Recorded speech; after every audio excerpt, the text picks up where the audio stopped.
आज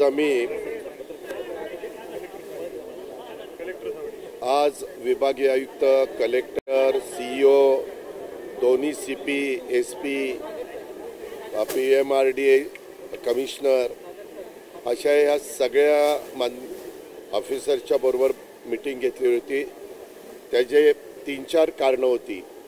एक म्हणजे आपल्याला सगळ्यांना माहिती आहे, यंदाचा गणेशोत्सव आमच्या महायुतीच्या सरकारने राज्य उत्सव म्हणून साजरा करण्याचा निर्णय घेतलेला आहे आणि त्याच्यामुळं त्या सगळ्याच्या बाबतीमध्ये अधिक आनंदामध्ये, नेहमीच आनंदात होतच असतो, अधिक उत्साहामध्ये सर्व राज्य सरकारची आमची सगळी यंत्रणा त्यामध्ये मनापासून झोकून देऊन काम करणार या पद्धतीनं सगळ्यांच्यावर जबाबदारी सोपवलेली आहे।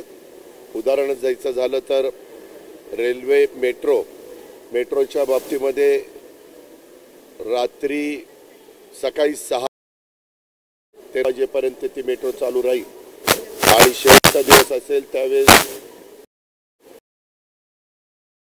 आमचा निर्णय झालेला आहे। करत असताना त्यामध्ये मेट्रोच्या साधारण गणपती नागरिक ज्यावेळेस बघायला जातील त्यावेळेस कुठल्या स्टेशनला त्यांनी चढावं आणि कुठं उतरावं आणि उतरल्यानंतर कसं त्यांना त्या गणपती पाहता येतील अशाही प्रकारचं आम्ही मीडियामध्ये पण देणार आहोत आणि आत्ताच त्याच्याबद्दलची चर्चा झाली। सीपी पण त्याबद्दलची पाहणी करतील आणि कायदा सुव्यवस्था व्यवस्थित ठेवण्याच्या दृष्टिकोनातनं त्यामध्ये देखील आम्ही सगळ्यांनी लक्ष घालायचं ठरवलेलं आहे। त्याचबरोबर आज आपली जी काही महत्त्वाची म्हणजे पुणे ग्रँड चॅलेंज टूर ह्याबद्दल एक दिवस कमी होत चाललेला आहे आणि त्याच्यात पीएमसी, पीसीएमसी, पीएमआरडीए, जिल्हा परिषद, पीडब्ल्यूडी अशा अनेक वेगवेगळ्या यंत्रणा ह्यांचं त्याच्यामध्ये काम राहणार आहे।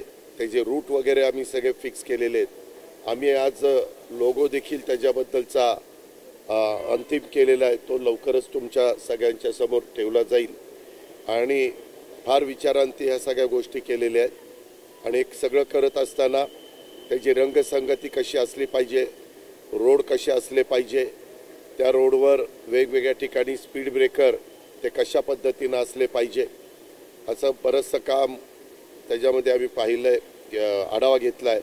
पुणे महानगरपालिकेच्या हद्दीमध्ये संपूर्ण काम पुणे महानगरपालिका 30 नोव्हेंबरपर्यंत करेल। पीडब्ल्यूडीच्या एरियामध्ये येणारं काम आमचं पीएमआरडी आणि पीडब्ल्यूडी मिळून ते पण 30 नोव्हेंबरपर्यंत करतील।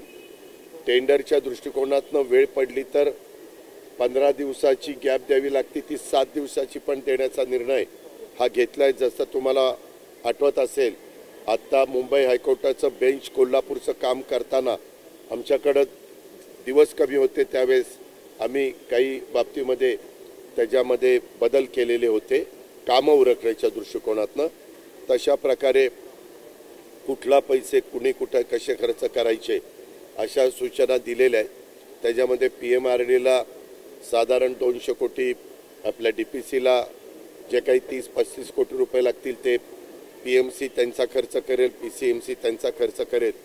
पोलीस खात्याला पण त्यामध्ये काही आर्थिक मदत लागणार आहे, त्याच्याही बद्दलचं नियोजन आम्ही सगळ्यांनी केलेलं आहे। दर 15 दिवसाला ह्या कामाच्या करता म्हणजे पुणे ग्रँड चॅलेंज टूरच्या बद्दल बसायचा निर्णय देखील आम्ही केलेला आहे। तशा पद्धतीनं मी असेल तर माझ्या अध्यक्षतेखाली ती मीटिंग होईल, मी नसेल तर विभागीय आयुक्त कुलकुंवार साहेबांच्या अध्यक्षतेखाली ती मीटिंग होईल आणि त्याच्यामध्ये आज सूचना दिलेल्या पुढच्या 15 दिवसात कुणी कुणी काय काय त्याच्याबद्दलची अंमलबजावणी केली अशा प्रकारे त्याचा आढावा घेतला जाईल। कारण आत्ता काय झालं आहे, वेगवेगळे महत्त्वाचे सण पण आलेले, म्हणजे गणेशोत्सव आला आहे, त्याच्यानंतर नवरात्र उत्सव आहे, नंतर दिवाळी आहे, अशा या सगळ्या असल्यामुळं साहजिकच सुट्ट्या असतात। बऱ्याचदा वेगवेगळे लोक टूरला जातात आणि रजेवर जातात आणि त्याचा कुठलाही फटका या कुठल्या कामाला बसू नये आपल्याला सगळ्यांना माहिती आहे की छत्रपती संभाजीराजे आंतरराष्ट्रीय पुरंदरचा जो विमानतळ प्रकल्प आहे त्याच्या भूसंपादनाच्या बद्दल सातत्याने वेगवेगळ्या प्रकारच्या बातम्या येत आहेत. परंतु राज्य सरकारने आता हा विमानतळ करण्याचा निर्णय घेतलेला आहे आणि पुरंदर तालुक्यातील वनपुरी, उदाचेवाडी, कुंभारवळण, एकतपूर, पारगाव, मुंजवडी, खानवडी या गावांच्या मधील एकूण साधारण 1285 हेक्टर जमीन म्हणजे जवळपास 3100 वर काही येईल, 3200 धरा, 3200 एकर जमीन, 3200 एकर जमीन आम्ही त्याच्या संदर्भामध्ये 25 ऑगस्टला भूसंपादनाच्यासाठी संमतीपत्र सादर करण्याच्या करता आमचे जिल्हाधिकारी त्यांच्या बाकीच्या यंत्रणेला सूचना देऊन त्याची अंमलबजावणी त्या संदर्भातली सुरू करतील आणि हे काम बरेच दिवस लांबलेलं होतं. त्याला आज पण लोकांचा काहींचा विरोध आहे, परंतु जेवढा चर्चेच्या माध्यमातून तो विरोध कमी करण्याच्या बद्दलचा प्रयत्न प्रशासनाला करता येईल तशा प्रकारचा प्रयत्न आमच्या जिल्हाधिकारी आणि त्यांच्या सगळ्या टीमनी केलेला आहे. काही तिथले संबंधित ज्यांच्या जमिनी जाणार होते ते वेगवेगळ्या राजकीय नेत्यांना भेटत होते, वेगवेगळ्या राजकीय पक्षांना भेटत होते. त्यांनी पण काहींनी मुख्यमंत्र्यांशी संपर्क साधला, काहींनी माझ्याशी संपर्क साधला आणि आम्ही त्याच्यामध्ये शेवटी त्यांना सांगितलं की बाबांनो, खऱ्या अर्थाने पुणे, पिंपरी चिंचवड आणि कोल्हापूर, सातारा, सांगली, सोलापूर ह्या सगळ्या भागाला जरा मुंबई व्यतिरिक्त, नवी मुंबई व्यतिरिक्त एक आंतरराष्ट्रीय विमानतळाची गरज आहे. ज्या पद्धतीनं आपल्या इथली प्रवाशांची संख्या वाढती ते बघता आपल्याला हे करणं गरजेचं आहे. आम्हाला कळतंय की तुम्हाला ते सहन होत नाही किंवा तुमच्या बापदाद्यांनी ठेवलेल्या जमिनी या द्याव्या लागतात. ह्याच्यामध्ये आता जो काही 3200 एकराचा आम्ही ॲक्विजिशन करतोय त्याच्यामध्ये कुठलंही गाव म्हणजे गावठाण हे त्याच्यामध्ये जात नाही आहे. पण काहींची त्या 3200 एकरामध्ये घरं इंडिव्हिज्युअल काही आमच्या ग्रामीण भागात वस्ती करून राहणारे लोक असतात, तसं काही होतं आहे, त्यांचं जातं आहे. परंतु त्याला योग्य पद्धतीनं मोबदला देण्याच्याबद्दल आम्ही कारवाई करणार आहोत. या साधारण मला वाटतं या 2-3च होत्या. हां, 100 दिवसांचं काय ते आता नाही, तो नंतर 11 राज्यभरातल्या पावसाच्या संदर्भामध्ये मी सकाळी MKDCच्या ईडींना बोलवलेलं होतं. आपल्या पश्चिम महाराष्ट्रापुरतं बोलायचं झालं तर फक्त माणिकडोह ह्या धरणामध्ये पाणी कमी आहे, कारण माणिकडोहला कॅचमेंट एरियाच मुळात कमी आहे. म्हणून आपल्याला आठवत असेल की बाबा त्याला टनेल काढून डिंब्याचं ओव्हरफ्लोचं पाणी तिकडं आपल्याला सोडता येईल का, अशा प्रकारचा सर्वे झालेला आहे. त्याबद्दल वेगवेगळ्या संबंधित लोकप्रतिनिधींची वेगवेगळी मतं आहेत, त्याच्यातनं मार्ग काढायचा प्रयत्न आम्ही करतोय. पण बाकीची सगळी धरणं भरलेली आहेत. त्यामध्ये अतिशय बारकाईनं लक्ष ठेवून आम्ही आहोत. साधारण वर्ण धरणामध्ये येणारा येवा लक्षामध्ये घेता तेवढाच येवा खाली आपण डिस्चार्ज हा धरणातनं सोडलेला आहे. काल मी विदर्भामध्ये नागपूरला होतो, तसंच वर्ध्यामध्ये होतो. तिकडचाही मी आढावा तिथं काल घेतला. तर तिथली पण परिस्थिती, नद्या वाहत आहेत, तुडुंब भरून वाहत आहेत, परंतु जो मधला मला वाटतं 18-19-20 का 19-20-21 असा जो काही रेड अलर्ट सांगण्यात आलेला होता तो धोका आता टळलेला आहे. आता जवळपास रेड अलर्ट कुठं आपल्या इथं राहिलेला नाही. फक्त घाटमाथे जे आहेत ठराविक तिथं मात्र दर 3 तासांनी रिपोर्ट येत असताना कधी कधी लालसरपणा दाखवला जातो, परंतु पूर्णपणे परिस्थिती नियंत्रणामध्ये आहे. पंचनामे करायला पण काही भागामध्ये सुरुवात केलेली आहे.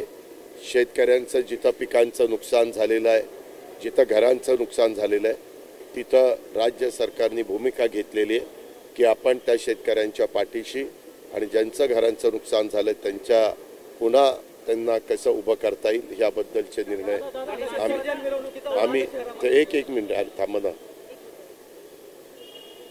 त्याच्यामध्ये आम्ही ह्या सगळ्याची नियोजन केलेलं आहे. मुख्यमंत्र्यांचं पण त्या संदर्भात बारकाईनं लक्ष आहे.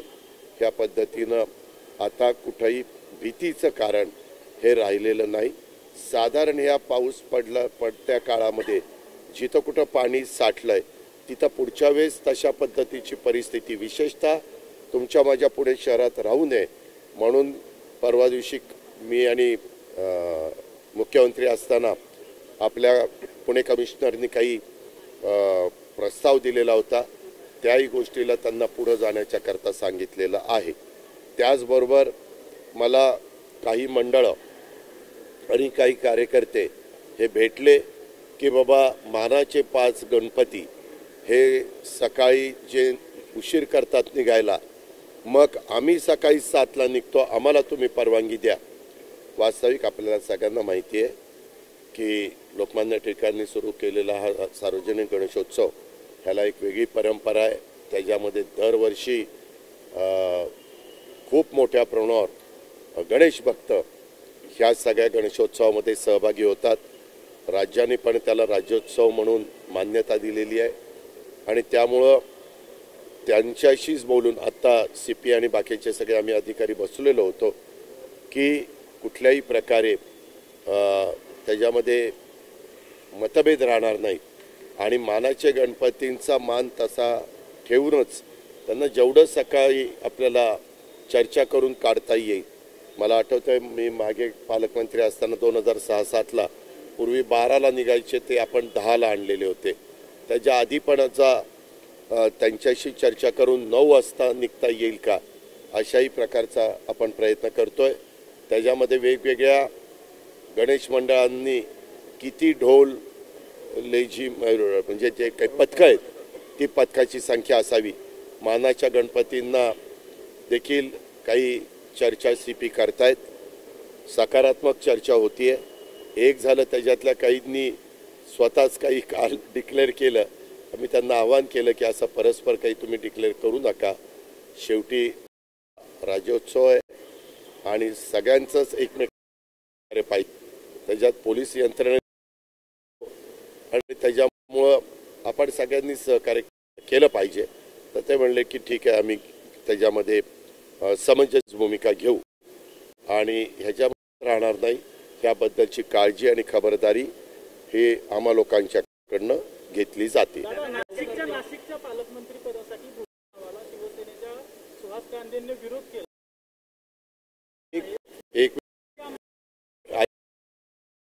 काही काळजी करू नका, तुम्ही पत्रकार मित्रांनी पुढे प्रश्न पण विचारू नका। ज्यावेळेस आमच्या राज्यात मुख्यमंत्र्यांना वाटेल आपण नाशिकचं आणि रायगडचं पालकमंत्री जाहीर करावं, हा त्यांचा अधिकार आहे, तुमचा पण नाही माझा पण नाही। आता काही वेगवेगळे मान्यवर काही ना काही तुम्हालाही बातम्याच पाहिजे असतात, तुम्ही हा दादा म्हणाला, तुमचं काय मत आहे? माझं मत स्पष्ट आहे, राज्याच्या प्रमुखांचा अधिकार आहे कुणाला मंत्रिमंडळात घ्यायचं, कुणाला डिपार्टमेंट कुठली द्यायची, कुणाला कुठलं पालकमंत्रीपद द्यायचं। आजपर्यंत कुठल्याही परिस्थितीमध्ये नाशिक आणि या दोन्ही जिल्ह्यामध्ये कुठलीही अडचण आम्ही आमच्या महायुतीच्या सरकारने आमच्या मुख्यमंत्री कुणी व्यवस्थितपणे तिथली सगळी कामं चाललेली आहेत। व्यवस्थितपणे ध्वजारोहणचा कार्यक्रम जो असतो तो पण 1 मे 26 जानेवारीला 15 ऑगस्टला हे व्यवस्थितपणे होत आहे। आपण पण ते सगळं दाखवत आहेत। प्रत्येकाला मत असतं, ते मत व्यक्त करतात, परंतु ते मत व्यक्त जरी केलं तर निर्णय हा मुख्यमंत्री महोदयांचा आहे। त्याच्यावरचे 7 आहेत, कोणाचे 5 आहेत आणि कोणाचे 1, कुणाला काही हा पहिल्यापासून हा राज्याचा अधिकार असतो आणि ते त्या अधिकाराचा योग्य पद्धतीने वापर करते। सनदी अधिकाऱ्यांच्या संदर्भात एक प्रश्न आहे। सनदी अधिकाऱ्यांचे जे परदेश दौरे होतात त्यावरती आता किंवा त्या संबंधित सगळे कागदपत्र किंवा सगळी माहिती देऊनच परदेश दौऱ्यावर जावा असे आदेश आता मुख्यमंत्र्यांनी खूप चांगली गोष्ट केली। नरेंद्र दाभोळकर जे आहेत त्यांच्या हत्येच्या या सगळ्या प्रकरणात अजिंक्य एक मिनिट त्याची कालच हकालपट्टी केली। नरेंद्र दाभोळकरांच्या संदर्भातला एक प्रश्न आहे आता की त्यांच्या खुनाला इतके वर्ष झाले, अजूनही मुख्य घेताना माहिती नव्हतं, नंतर माहिती मिळाली, काल मला समजली, कालच्या काल सांगितलं अकाल दो. जालन्यामध्ये एका डीवायएसपीने एका लाच मारल्याचा व्हिडिओ समोर येतोय. रस्त्यावर लाच मारलेली आहे त्यावर यामध्ये जे काही आमच्या पोलिसांचे नियमावली आहे त्या पद्धतीनं कार्यवाही होईल. वास्तविक असं मारायची नसते. कायदाची अंमलबजावणी करण्याची असती. त्या पण माणुसकीला काम केलं पाहिजे अशी आमच्या सरकारची भूमिका आहे. वाहतूक कोंडीच्या संदर्भात रोडवेलाचं उद्घाटन तुम्ही केलं होतं, पण पुढचा टप्पा त्याच्याबद्दलच्या सूचना काय होतं, पावसामुळं गर्दीमुळं सगळीकडे ट्रॅफिक जास्त काही थांबवता येत नाही. आम्ही जसं जसं एक क्लिअर आहेत तसं उद्घाटन लोकांना त्रास कसा कमी होईल प्रयत्न आम्ही करतोय. आज पण कडे दिलेलं हिंजवडी टू शिवाजीनगर काम असेल किंवा आपलं हर्डी, त्या दोघांना पण सूचना केल्या की आपण त्या बाबतीमध्ये ह्यांचा कुठं काही राडारोड पडले असेल, जागा जास्त व्यापली असेल तर ती ताबडतोब 27 तारखेचे गणरायाचं आगमन व्हायच्या आत हे सगळं बाजूला करा. तिथं डागडूग करायची असेल, खड्डे वगैरे पडले असतील तर ते पण बुजून घ्या. अशा प्रकारच्या स्पष्ट सूचना आत्ताच्या मीटिंग आम्ही जी मगापासून मीटिंग केली 9:30 ते 11:30 पर्यंत ह्या 2 तासाच्या मीटिंगमध्ये सगळ्या सूचना देण्यात आलेल्या आहेत.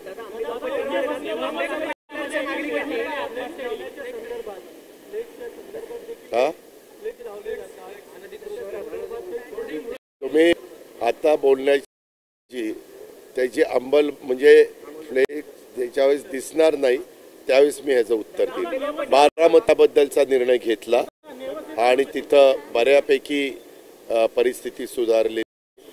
तशा पद्धतीनं इथं पण पुणे आणि पिंपरी चिंचवडला सूचना दिलेल्या.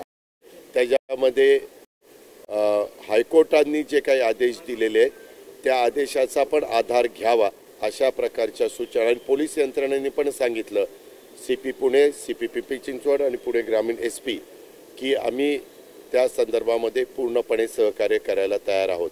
त्याच्यामध्ये हेही सांगितलं की जर यदा कदाचित अजित पवार जरी राज्याचा उपमुख्यमंत्री असला आणि या जिल्ह्याचा पालकमंत्री असला आणि त्याच्या स्वागताचे बोर्ड अनधिकृत ठिकाणी लावलेले असतील, जिथं तुम्हाला बोर्ड लावण्याचा अधिकार नाही अशा ठिकाणी लावून आमच्या नागरिकांना त्याच्यातनं त्रास होत असेल, एकंदरीत शहर बकालपणा त्याच्यामध्ये येत असेल तर हे ताबडतोब हटवायचं. त्याच्यामध्ये ज्यांचे मंडप असतील मंडपवाल्याला पण आम्ही आता त्याच्याबद्दलचे हे काढतोय, माहिती देतोय. तुम्ही पण मीडियानी सगळीकडे फिर की बाबा अशा पद्धतीचा निर्णय झालेला आहे आणि सगळे मिळून आपला पुणे पिंपरी चिंचवड आणि आपला सगळा परिसर चांगला ठेवायचा, स्वच्छ ठेवायचा. आणि जिथं ऑथेंटिक जागा ठरलेल्या आहेत त्या ठिकाणी त्यांनी ते काय लावायचं ते लावावं.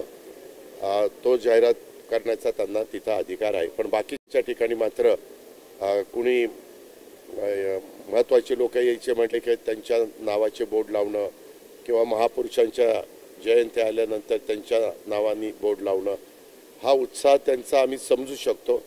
पण त्याच्यातून कधी बोर्ड चुकीच्या पद्धतीनं लागला तर ॲक्सिडेंट होण्याची पण शक्यता असते. ह्या पण बाबी पण लक्षात घेतो.